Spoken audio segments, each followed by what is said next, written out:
Yogesh. Welcome back to my channel 2BHK to be honest content. ఈ వీడియోలో మనం hi Nanna movie review చూడబోతున్నాం. Let's go into the video. ఇందులో Nani, Mrunal Thakur and Kiara Khanna main లీడ్స్గా act చేశారు. వీళ్ళతో పాటు శృతి హాసన్, జైరామ్ అండ్ ప్రియదర్శి కూడా యాక్ట్ చేశారు. ఈ movie directed by Sourav and ఈ మూవీ మనకి కరెంట్లీ నెట్ఫ్లిక్స్లో అవైలబుల్గా ఉంది. మూవీ ప్లాట్ చూసుకున్నట్లయితే నాని ఒక ఫ్యాషన్ ఫోటోగ్రాఫర్. ఆయన ముంబైలో ఉంటారు. ఆయనతో పాటు వాళ్ళ డాటర్ ఉంటారు. ఆ డాటర్కి 6 years. తన పేరు మహి. ఆ పాపకి ఏంటంటే ఒక ఇష్యూ ఉంటుంది, సమ్ డిసీజ్ కైండ్ అనమాట. ఎవరు ఎక్కువ కాలం బతకదు, కొంచెం ట్రాన్స్ప్లాంటేషన్ అవి చేయాలి అని చెప్పి టాపిక్ అనేది మనకి చూపిస్తారు. సో నాని ఎంత కేరింగ్గా చూసుకుంటున్నారు అన్నది కూడా చూపిస్తారు. కాకపోతే వాళ్ళ మదర్ అక్కడ ఉండరు అనమాట. ప్రతిసారి కూడా ఈ పాప అడుగుతూ ఉంటుంది, అమ్మ కథ చెప్పు, అమ్మ కథ చెప్పు, అసలు అమ్మకి నీకు ఏమైంది అని చెప్పి అడుగుతూ ఉంటుంది. కానీ వాళ్ళ నాన్న చెప్పడు అనమాట. సో అలాంటి సిచ్యువేషన్లో ఉన్నప్పుడు ఒకసారి మృణాల్ ఠాకూర్ కలుస్తుందన్నమాట ఈ పాపని. సో దాని తర్వాత ఏమైంది అన్నదే మిగతా స్టోరీ. మూవీ ఫస్ట్ హాఫ్ చూసుకున్నట్లయితే చాలా బాగుంటుంది. ఏంటంటే చూడడానికి అలాగా ప్లెయిన్గా నీట్గా వెళ్ళిపోతుంటుంది. అండ్ మధ్యలో ఒకసారి ఒక ఎమోషనల్ టచ్ అనేది వస్తుంది అనమాట ఇంటర్వెల్కి ముందు.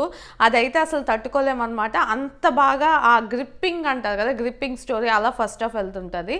నేనేమనుకున్నానంటే సెకండ్ హాఫ్ వచ్చినప్పటికీ ఇది మాత్రం అవ్వకూడదు అని ఏదైతే అనుకున్నానో అదే అయ్యింది. నాకు అది కొంచెం డిసప్పాయింటింగ్ అనిపించింది. అలాగే సెకండ్ హాఫ్లో కూడా కొంచెం ఎమోషనల్ కంటెంట్ ఉంటుంది. కాకపోతే ఏంటంటే ఆ స్టోరీ ఏదైతే ఒక పాయింట్ ఉందో ఆ పాయింట్ చుట్టూ అక్కడక్కడ తిరుగుతున్న ఫీలింగ్ నాకైతే వచ్చింది. సో ఫస్ట్ హాఫ్ బాగుందా, సెకండ్ హాఫ్ బాగుందా అంటే రెండు కూడా ఎంగేజింగ్గా ఉన్నాయి. బట్ నాకైతే సెకండ్ హాఫ్లో వచ్చే ఆ ట్విస్ట్ అంతగా ఇంట్రెస్టింగ్గా అనిపించలేదు. సో నాకైతే ప్రిఫరబుల్లీ ఫస్ట్ హాఫ్ బాగుంది అనిపించింది. ఇలా పర్ఫార్మెన్సెస్ గురించి మాట్లాడుకోవాలనుకుంటే డెఫినెట్లీ నేషనల్ స్టార్ నాని గురించే మాట్లాడుకోవాలి. చాలా బాగా చేశారు. ఈ ఇయర్లో దసరా కానీ ఈ మూవీ కానీ రెండు కూడా చాలా చాలా బాగుంటాయి. అండ్ దసరా హాయ్ నాన్న అంత రేంజ్ కాకపోయినా బట్ అది కూడా ఆయనకున్న యాక్టింగ్కి దానికి ఓకే అనిపిస్తుంది. ఇందులో ఏంటంటే ఆ ఎమోషనల్ కనెక్ట్ ఇంకొంచెం బెటర్గా ఉంటుంది. మనం కొన్ని ప్రీవియస్ మూవీస్ మనం చూసుకున్నట్లయితే మెయిన్గా నిన్ను కోరి థీమ్లో నానిని చూస్తే ఎలా అనిపిస్తుందో సేమ్ అలాంటి కేటగిరీలోనే ఈ మూవీ కూడా ఉందని చెప్పాలి. సో డెఫినెట్లీ నాని పర్ఫార్మెన్స్ బాగుంది. అలానే మృణాల్ ఠాకూర్ని చూసుకున్నా కూడా తను ప్రీవియస్గా సీతారామంలో మంచిగా ఫేమస్ అయ్యారు. సో సేమ్ తన క్యారెక్టర్ ఏంటంటే ఆల్మోస్ట్ అలానే ఉంటుంది ఇందులో కూడా. ఆ వే ఆఫ్ డ్రెస్సింగ్ కానీ బిహేవియర్స్ కానీ ఆల్మోస్ట్ ఇంకా సీతారామంలానే ఉంటుంది. సో దానివల్ల కూడా జనాలు బాగా కనెక్ట్ అయ్యారు. అండ్ తన పర్ఫార్మెన్స్ కూడా చాలా బాగుంటుంది. ఫస్ట్ హాఫ్లో వచ్చే ఒక ఎమోషనల్ సిచ్యువేషన్లోని తన యాక్టింగ్ నాకు చాలా చాలా బాగా నచ్చింది. చాలా న్యాచురల్గా అనిపించింది.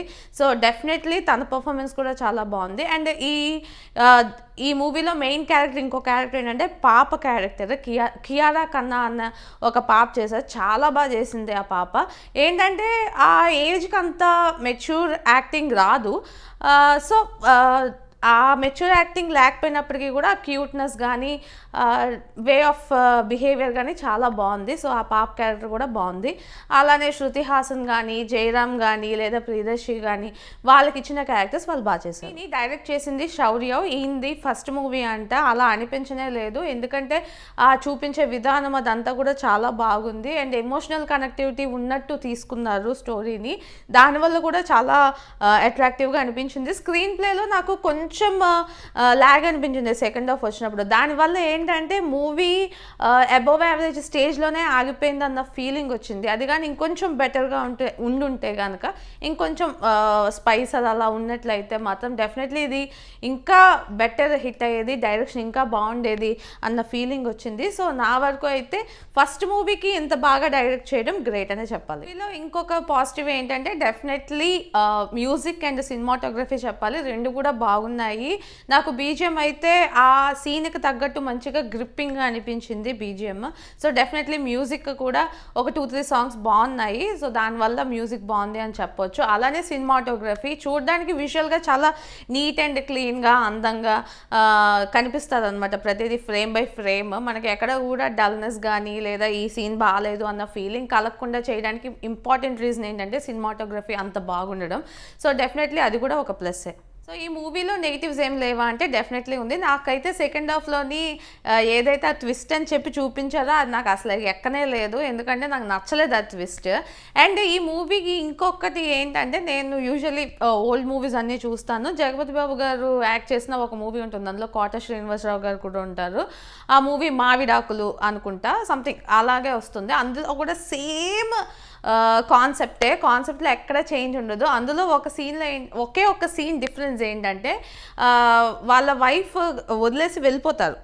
వదిలేసి వెళ్ళిపోయిన తర్వాత ఆవిడ కెరియర్ని చూస్ చేసుకొని వెళ్ళిపోతారు, మళ్ళీ రిటర్న్ రారనమాట. సో అలా చూపిస్తారు మనకి, అది ఒక నెగిటివ్ షేడ్లా చూపిస్తారు. ఇందులో ఏంటంటే తినకు యాక్సిడెంట్ అయ్యింది, సో మళ్ళీ తినే వచ్చిందని చూపించారు. ఆ ఒక్క డిఫరెన్స్ తప్పించి ఇంకేమీ లేదని అనిపించింది. మెయిన్గా ఏదైతే ఫాదర్ జయరామ్ అన్న ఆయన ఎప్పుడూ నాని చుట్టే ఉంటారు. మనకి ఒక సర్టెన్ టైం నాకైతే ఫస్ట్లోనే అర్థమైపోయింది ఆయన ఎవరు, కనెక్షన్ ఏంటి నానికి అని.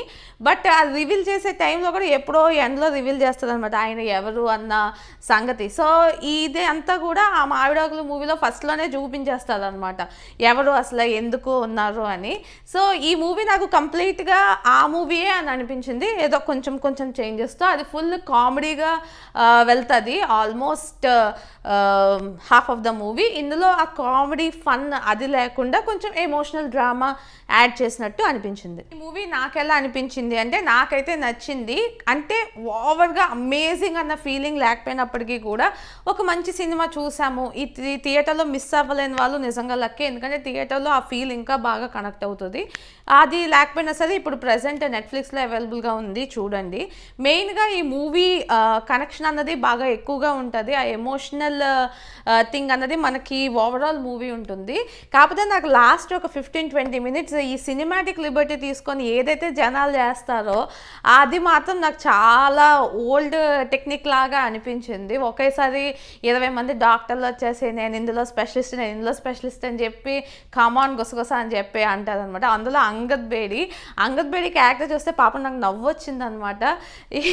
హిందీలో అన్ని లైక్ ఇన్సైడ్ ఎడ్జ్లో ఒక మెయిన్ క్యారెక్టర్ అలా చేసిన ఆయనేమో ఏదేదో సైడ్ క్యారెక్టర్ అలా వచ్చి 2-3 సీన్లలో యాక్ట్ చేసి ఆ లాస్ట్లో ఆ బిల్డప్ అవన్నీ ఇచ్చి అలా ఫినిష్ అయిపోయింది ఆయన క్యారెక్టర్. సో దానివల్ల నాకు కొంచెం డిసప్పాయింట్మెంట్ అనిపించింది. అండ్ మెయిన్గా లాస్ట్ 15-20 మినిట్స్ ఏదైతే మెలో డ్రామా ఈ డాక్టర్స్ అని చెప్పి క్రియేట్ చేశారో అది నచ్చలేదు. అది కాకుండా మిగతాదంతా కూడా well and good. So definitely ఈ మూవీని చూడండి, ఆబ్వియస్లీ చూస్తారు, నాని మూవీ కాబట్టి.